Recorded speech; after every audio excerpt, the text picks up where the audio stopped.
MCh బిల్డింగ్కి వచ్చే emergency mother child ఉన్నాయి సార్. ఎందుకంటే ఎంసీ అప్పుడు సార్ ఇంకా లేవు సార్ మాకు. అయితే Wanaparthy, Nagar Kurnool government CM deputy CSRMO civil assistants అంటే ఆర్ఎంఓ సరిపోతుంది. సో అడ్మినిస్ట్రేటివ్లో ఎవరు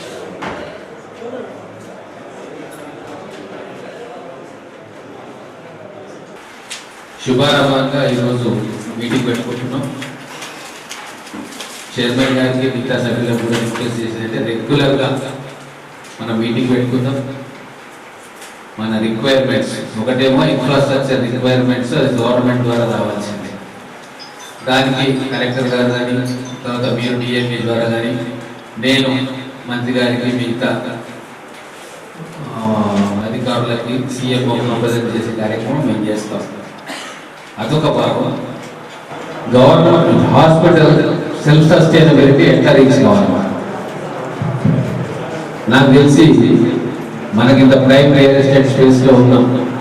ఖచ్చితంగా చిన్న చిన్న మార్పులు మన society plus hospital management chairman గారు అందరితో మన అందరం కలిసి చిన్న చిన్న మార్పులు చేసుకుంటే ఖచ్చితంగా నెలకు 3-4 లక్షల తర్వాత ఏదైతే అన్రెగ్యులరేటివ్ ప్రాక్టీసెస్ ఉన్నాయో ఇప్పటిదాకా వాటన్నిటి కూడా స్వస్థపడతారు. నాకు తెలిసి క్యాంటీన్ మెయింటైన్ చేస్తున్నారు, 1 పైసా కూడా మనకు రావట్లేదు. పార్కింగ్ ఎవరో చేస్తూ ఉన్నారో 1 పైసా మనకు రావట్లేదు. ప్రజల ఉపయోగం కోసం వచ్చే ప్రతి పైసాను కూడా మనము గట్టిగా వసూలు చేయాల్సిందే, చట్టబద్ధంగా వసూలు చేయాల్సిందే. ఎటువంటి లీనియన్స్ ఇవ్వాల్సిన అవసరం లేదు, మెహర్బానీలు అవసరం లేదు. ఎందుకంటే ఎవరికో ఒక కుటుంబానికి మెహర్బానీ చేయడం కోసం 7 లక్షల మందికి మనం ఇన్కన్వీనియన్స్గా అవుతుంది. ఎట్టి పరిస్థితుల్లో దయాజారి ఇటువంటి ఉండక్కర్లేదు. ఖచ్చితంగా బేసిక్ ఇన్కమ్ రిసోర్సెస్ ఏవైతే హాస్పిటల్కి వస్తాయో రావాలో వాటిని ఎక్స్ప్లోర్ చేయాల్సిందే. మనందరం కూడా కలిసి వాటి రియలైజ్ చేయడానికి మనం సహకారం అందాల్సి. మాకు తెలిసి ముందర స్పేస్ చాలా స్పేస్ వాటిని ఉపయోగం చేసుకోవచ్చు. ఎలా చేసుకోవాలి అనేది కమిటీ సభ్యులందరూ కూడా డిసైడ్ చేయవచ్చు. తర్వాత పార్క్ పెట్టింది మధ్యలో, మరి ఆ పార్క్ నిజంగా వాడుతున్నారా, ఎవరు వాడుతున్నారు, ఆ స్పేస్ మనం ఎట్లా యూటిలైజ్ చేసుకుంటాం. పార్కింగ్ కాంట్రాక్టర్ ఎక్కడ పోయిందో తెలియదంటున్నారు. అటువంటిప్పుడు ఎందుకు ఆయన కంటిన్యూ చేయాలి? టీసీఎస్ కొత్త వాళ్ళని పెడితే ఎక్కువ రెవెన్యూ వస్తుంది. ఆ రెవెన్యూ మనం పేషెంట్స్ కోసం వాడుకోవచ్చు కదా. కాబట్టి ఇంకెక్కడైనా సోర్సెస్ ఉన్నాయా మనం రిసోర్సెస్ మొబిలైజ్ చేయడానికి?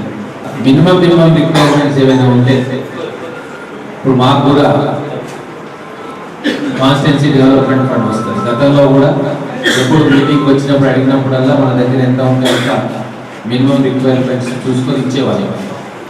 సో ఇక్కడ మనకు 3 ఎమ్మెల్యేలు ఉన్నాం. ఇక్కడ మెంబర్స్ 3 కాన్స్టిట్యున్సీస్కి కూడా ఇది రిప్రజెంట్ చేస్తుంది. వస్తారు అక్కడ ఎక్కడెక్కడ నుంచో మన హాస్పిటల్కి వస్తారు. కాబట్టి ప్రపోజల్స్ ఉండి కరెక్ట్గా ఈ పని చేస్తే మనకు ఇన్కమ్ వస్తుంది, దాని హాస్పిటల్కి వాడవచ్చు అనుకున్నప్పుడు ప్రయారిటీ బేసిస్లో ఆ సిడిపి ఫండ్స్ ఇంకొంత పెట్టి అది చేసుకుంటాం. మిగతా ఎమ్మెల్యేలతో కూడా మాట్లాడతాం. అలాగే హైజీన్ పరిశుభ్రత విషయంలో అయితే చాలా ఖచ్చితంగా మనందరం కూడా శానిటేషన్ వర్కర్స్ లేదంటూ ఉన్నాం. మరి శానిటేషన్ వర్కర్స్ లేకుండా హాస్పిటల్ నడపడం చాలా కష్టం. గార్బేజ్ కలెక్షన్ అదొక ఇష్యూ. ఎక్కడ చూసినా గార్బేజ్ కనబడతాం. సరే మిమ్మల్ని ఏమనడానికి లేదు, ఎందుకంటే you're under staff, totally under staff. కాబట్టి వాలంటీర్స్ని మనం తీసుకొని చేసుకోవచ్చు అనేది కూడా మనం ఆలోచించవచ్చు. చాలామంది సిద్ధంగా ఉన్నారు మహబూబ్నగర్ టౌన్లో వాలంటరీగా వచ్చి రోగులకు సేవ చేయడానికి, హాస్పిటల్స్ సేవ చేయడానికి చాలామంది.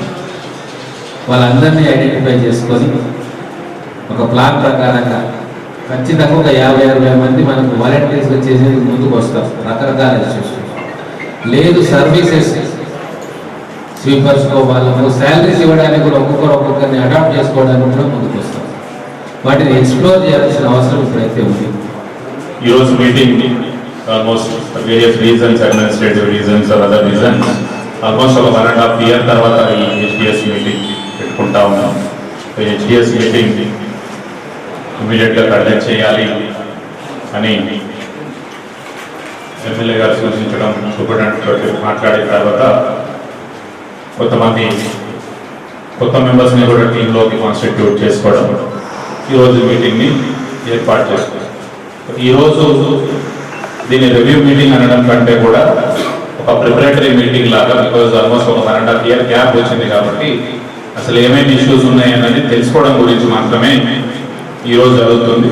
సో డెఫినెట్గా మళ్ళీ 3 months వరకు ఆగకుండా నెక్స్ట్ 15 daysలో 1 monthలోనే ఈరోజు మనం డిస్కస్ చేస్తున్న వాటిని రివ్యూ చేయడానికి we will have one more meeting.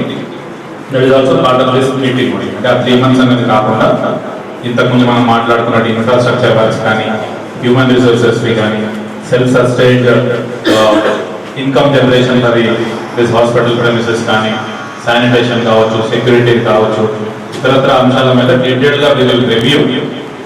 This is only just overall introductory లాగా.